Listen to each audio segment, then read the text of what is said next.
Previously on Flowers for Zoe, Stories for Dennis. The principles of harm reduction are really foundational to trying to reduce stigma, increase awareness, help people understand. To finally come out in the open. You're not expecting for somebody to just understand, or some would call enable the addict by saying, okay, let's go get this and you can use. And now coming up on the show. They call me a bully. They say I'm a big bully. As a parent, I'm bigger and wiser and kind, and my job is to keep you alive, keep you safe, nurture and love you, and teach you. I'm going to walk you through an exercise. This is just an experiment.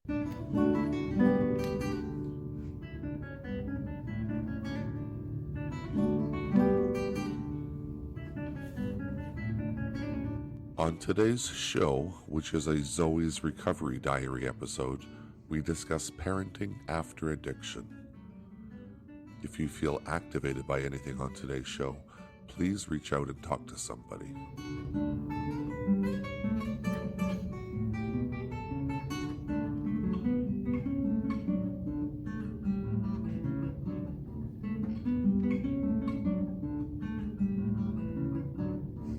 Welcome to podcast number 15. Hello, everybody. Hi. Hello. So me and Zoe had an interesting conversation earlier today about the kids. The kids are going through this stage where it seems like they're just always disagreeing.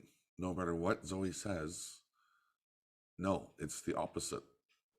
It's so frustrating. It gets me so angry. And it's so illogical too. Like even today, like I got my panties in a bunch, like, and I still feel that way because I'm just so frustrated in specific today. I don't know. That kid is just, I don't know if it's like preteen shit. I don't know if it's puberty coming. I don't know what it is. So today she's like, why do you even take me shopping and buy me certain clothes if you're not going to let me wear them? And I'm like, because when I'm buying you clothes on the shelf, they look really cute. But then I get them home and it's like, no, you can't wear it. And she's like, so why do you buy it for me? And I'm like, well, I don't see it on you before I buy it. So when I get it home and you try it on, I don't like the way it looks and I don't think it's appropriate for you. And then it just goes back to, well, then why did you buy it? And then I have to repeat myself again because I didn't know it was going to look like this on you. And it's like, it's a cycle. It's the same questions and it's the same answer. And it's the same question and then it's the same answer. And then it's an argument, and then it's the same question, and then it's the same answer. Like it gets nowhere with them. She doesn't understand, I guess, why I feel the way I do. It's just frustrating. So what would you say are the rules around clothes? Like, 'cause you're right. I think with all people, we tend to fall into patterns, right? And even as you're describing it, it's like, and then I say, and then she says, and then I say, and then she says, and then she challenges, and then I get like, so we go round and round, right? So what are the rules around clothing for your 12-year-old? Like just park her on a shelf for a second. And what are your rules for being 12 when it comes to clothing? Well, usually she's pretty good. No. What are your rules as a mom? Don't park her. Yeah. We know she's pretty good. We know she knows what she likes. She's got her own ideas about what she's ready for, what she's capable of. And she's at a stage of development where it's all about separating from you. So she's attached to you, but she is her own person. So park her for a second because she's still 12. So sit her over there. And like as a mom, what are your rules around what your 12-year-old is permitted to wear?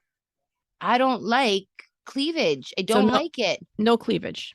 What else? Because it makes her from 12 to 16 at that point, and I don't like it. Yeah. The rule is no cleavage. The explanation as to why, I know why. We're not going to argue with her about that. You don't have to argue with that. You don't have to explain why. Number one, no cleavage. What else? The shortness, the short shorts, short skirts, short dresses. I don't like it. So the length has to be where? At least above the knee. Length above the knee. At least. Okay. Anything else? No, not really. Honestly, as long as they're covered, I'm happy. They do wear crop tops. I'm okay with crop tops. So crop tops, okay. Yeah, I'm okay with that. I'm How are fine you with with like heels or anything like that? depending. I mean, I don't know. Like, there's certain shoes that I would be okay with, like with a little bit of a heel, but like we're not talking stilettos. Like they're not gonna walk out in big woman shoes. Like that's Yeah. just a no. But like little with a little wedge, or you know what I'm saying, stuff like that, I'm cool with. Okay. And what about things like messages on clothing? Mm, nothing, like I would say nothing provocative, nothing sexual, nothing that promotes smoking or vaping or drinking alcohol. Like that's just a no-no. Like some of my shirts, they promote smoking weed. I won't let her go out to the mall wearing something like that. Around the Mhm. house, cool, whatever, you know, she knows what weed is. But to go out and no, I'm Mhm. no. Okay. And then when it comes to them buying clothes, like what are you looking for in clothes? Are you looking for like school appropriate clothes? Are you looking for clothes that are fun for them? Are you looking for clothes that are warm for winter or Well, like what are the other? in this specific time, Yeah. school appropriate clothes, and then at now warmer clothes because of the time of year. We got to get warmer clothes together, winter jackets, some, you know, hoodies, sweaters. And also at the beginning of the school year, when it was still a little bit warmer, it was Yeah. all about school appropriate clothes because there's no spaghetti straps at school. There's no tube tops. There's no crop tops. There's no bum shorts there. You know, like there's none of that type of stuff. And I found it really difficult because before school started, all the kids had were crop tops. So I Yeah. was like, oh my God, we have to go and get like a whole new wardrobe just for school. Right. So Okay. So these are your mom rules for your 12-year-old. That's it. No cleavage, length above the knee, nothing provocative or sexual. When we're shopping, we're looking for warmer clothes, school appropriate clothes. Wedges are fine, little heels are fine, crop tops are okay, but I want you to remember there's no spaghetti straps at school. Those are the rules. yeah, you made it sound so good and so Well, simple and easy. what What about her about them? feelings? She can have them. She can have all kinds of feelings. But when we're parenting, it's like mom and child. Now, it's not to say that her feelings are not important, but this is not a reciprocal relationship. As a parent, you're bigger and wiser and kind. As a parent, I'm bigger and wiser and kind. And my job is to keep you alive, keep you safe, nurture and love you, and teach you. And you're not always going to like me and you're not always going to understand.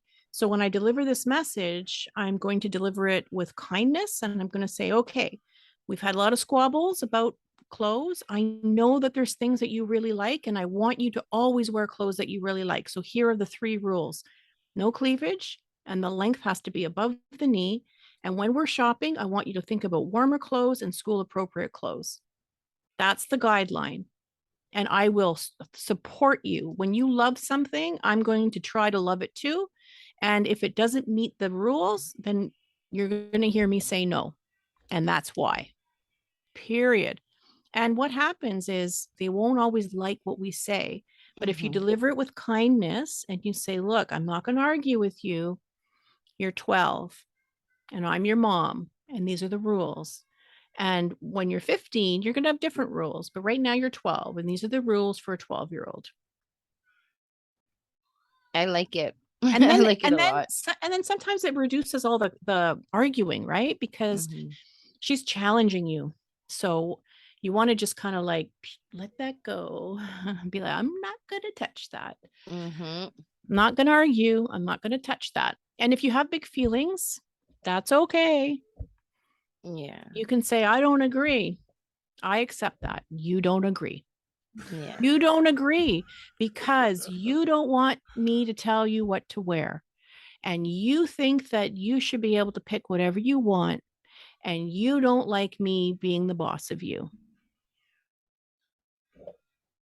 Right. And she Yeah. might be like, yeah. And you're like, I get it.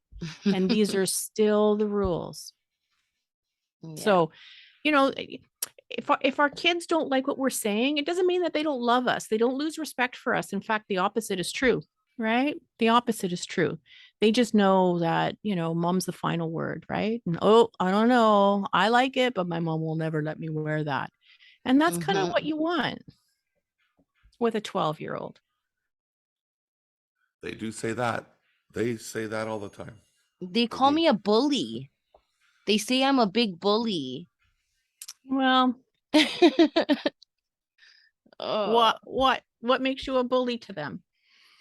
if I So, say no, I'm a bully. If I speak my mind, I'm a bully. If I say something she doesn't like, I'm a bully. okay. So here, I'm going to walk you through an exercise. This is just an experiment. So I want you to imagine you say, I can understand why you think I'm a bully because, like, fill in the blank, like, just make it up. I can understand why you think I'm a bully because, I'm right and you're wrong. No. uh, I because tell you it's that I'm right and you're wrong. yeah, And I can and understand why you think I'm a bully because, you don't like my answers to certain things. yes. And I can understand why you think I'm a bully because,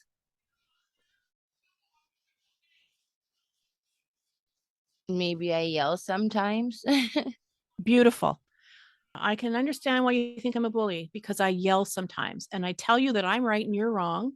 And I tell you, what was that other thing? You don't like what my answers are to certain things. Yeah. And that's, you know what, when you do that, what you're doing is you're validating her experience and you're saying, I see you, kid. You think you're calling me a bully because I yell sometimes. I get all hot headed and I tell you that I'm right and you're wrong. And I tell you what you can wear and what you can't wear. And you don't like that. And I also want you to know that these are, even though you don't like that, when I say these things to you, it's not to be mean. It's not to, it's not, I don't want to be a bully in your life. I'm being your mom. And I know that there's certain rules that are important when you're 12. And one of them is the no cleavage, and the other one is the length of your clothes. Yes. And that part's not going to change. But, you know, I'm going to, maybe we come up with the rules. And then when you go shopping, you'll know what the rules are. And then you pick out your stuff according to the rules. Yeah. I like that. It's just gaining understanding, right? From both ends Mm-hmm. and kind of yeah, making the rules and going by them, and it's final, right? Like there's no compromise when it comes to what I don't want her wearing. I can't compromise with her. I can't give in one day and then say it's not okay the next day. Like I can't do that. Because I've Yeah, let like, her wear a shirt with cleavage before. And then like when I say no the next time, she's like, yeah, but you already let me wear this shirt. And I'm like, fuck, like why did I ever let her wear the shirt to begin with? I should have just said no from the beginning. But I just didn't want well, to argue.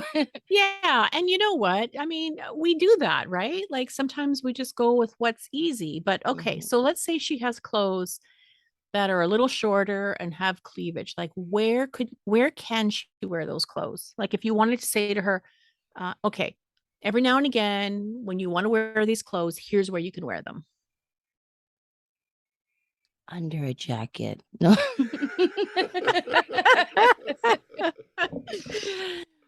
I don't know where I would say that's okay to. I mean, you know what, like how I got to her today about the whole cleavage situation and everything. I'm like, okay, minus everything else. I said, that shirt, I said, would you pick that shirt to wear to your dad's house when you go to visit him? She's like, no. I'm like, well, why not? She's like, because I just wouldn't wear something like that to my dad's house. I'm like, why? Because it's inappropriate. And she smiled and put her head down. And it's like, see, that's what I mean. If you wouldn't wear it to your dad's house, why would you want to wear it somewhere else? What is so appealing to that shirt, but you know you wouldn't wear it to your dad's house because he wouldn't like it. It's inappropriate. Why? Yeah. Like, so So you just you're proved my right. point right. Yeah, you're right. You're absolutely right. And I agree with you. And Daniel probably agrees with you. And Yeah. most other adults and parents would agree with you. when it comes to a 12-year-old, developmentally, their job is to not be like you. They're like, Mhm. I love you, you're my mom, and I want to be with you, but I'll never let you know that I want to be like you because my developmental task is to not be like you. I need to have my own thoughts, my own opinions. I'm going to disagree with you. And that's a really important developmental task. So you might say to her, look, I get it. You probably have some clothes that you really like to put on. And you know what? You can put those clothes on and be in your bedroom. There And you go. you can put those clothes on and hang out with your sister. But you're not permitted to take selfies in those clothes and send them anywhere. Agree. But you can wear them in the house. You can enjoy the clothes that you have, and you can enjoy your body in them. Those things are all okay. Mhm. But you can't wear them to school. You don't wear them to your dad's house. You don't wear them walking around The when we go mall, the mall. nothing like Yeah. that. And the good news is when you're 18, you can wear the whatever you want, Mhm. It's very, very right? agreed. So from 12 to 18, mom's the rules. You don't have to like them, but you got to abide by them. And hey, by the way, you're a great kid. And I think your fashion style is really excellent. But honestly, I mean, you try that out with her. Like, it's incredible how that works, right? Yeah, Like, I'm so gonna she try calls you a that. bully, and you're like, okay, I'm a bully because You I, should see me when she calls me a bully, Auntie Laura. I get so mad. As Daniel, I'm yeah, like, how am I a fucking bully? How? I do everything for you. I say yes to everything. Why am I a fucking bully? I I get know. so upset. So when they say bully, right, it's like, who knows what it is, right? But if you try that formula and you're like, okay, you feel like I'm a bully because try to find Mhm. 3 reasons and Yeah. try to find 3 reasons that she agrees with, right? Because, you know, again, she's 12. So she Yeah. thinks like a 12-year-old. She's got a 12-year-old brain. Yeah. Her brain is in development till she's like 23 years old. Wow. So Yeah. we still have a long way. We have another about 11, 12 years to go. Yeah. And then it's all downhill from there. But Oh God. Crappy kids. but bigger, wiser, kind. Bigger, wiser, kind. I Right. like Yes. that. I So like that. That's Me really yeah, good. too. I'm bigger than you. And I'm going to impart wisdom. Not that I'm going to like tell you I'm being wise, but like I'm bigger than you. I'm your mom. I make the rules and I love you. And these rules are because they're important. These are the rules that most 12-year-olds have at home, and you have Yeah. them too.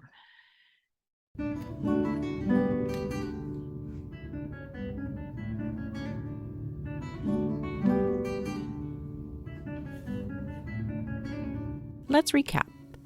Coaching Zoe on parenting skills is part of recovery aftercare. We know how important her role as mother is to her, and she wants to be successful and needs time to ease into these responsibilities with skills. Problematic substance use affects our loved ones, so in addition to parenting the normal developmental milestones that are happening here, there is also the added layer of relationship repair and rebuilding trust. Zoe is having to catch up in many ways, and she is having to do this while learning how to regulate her emotions sober. By supporting her with managing stress, we increase her capacity to cope by having new skills rather than looking to substances as a coping strategy. As the expression goes, it takes a village, and this is one way families can help. Till next time.